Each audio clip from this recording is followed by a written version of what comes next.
Bonjour à tous, ravi de vous retrouver pour ce journal de l'économie. Aux États-Unis, la grève des dockers se poursuit. Ce sont désormais près de 40 ports de la côte Est et du Sud qui sont bloqués. Une première en près de 50 ans. Ils réclament des hausses de salaire et l'arrêt de l'automatisation des ports. De son côté, Joe Biden a exhorté les employeurs à proposer une offre équitable. Une telle grève risque de coûter des milliards de dollars par semaine à l'économie américaine. Mais la Maison-Blanche se veut rassurante sur la disponibilité de produits essentiels. Écoutez. En ce qui concerne les denrées alimentaires, le ministère de l'Agriculture ne s'attend pas à des changements significatifs en termes de prix ou de disponibilité des denrées alimentaires à court terme. Les conséquences immédiates pour les patients, les parents et les soignants concernant les médicaments, les appareils médicaux et les préparations de lait pour nourrissons devraient être limitées. Mais bien entendu, nous suivrons de près l'évolution de la situation. Les ports canadiens subissent eux aussi des mouvements sociaux, mais dans une moindre mesure. Vancouver la semaine dernière, Montréal perturbé depuis lundi.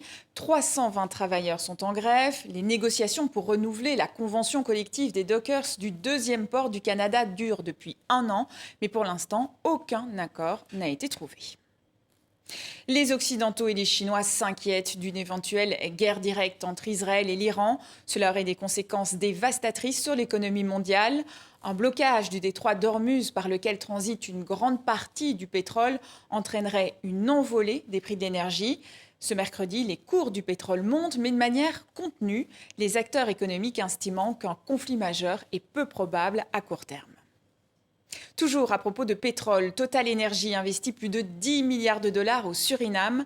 L'entreprise prévoit de produire à terme 220 000 barils de pétrole par jour dans ce petit pays d'Amérique du Sud grâce à un immense projet en eau profonde.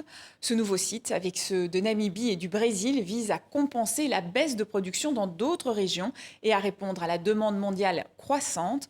En parallèle, le groupe pétrolier a confirmé un plan de rachat d'actions de 8 milliards de dollars cette année. C'est souvent interprété comme un signe de confiance dans la santé financière de l'entreprise.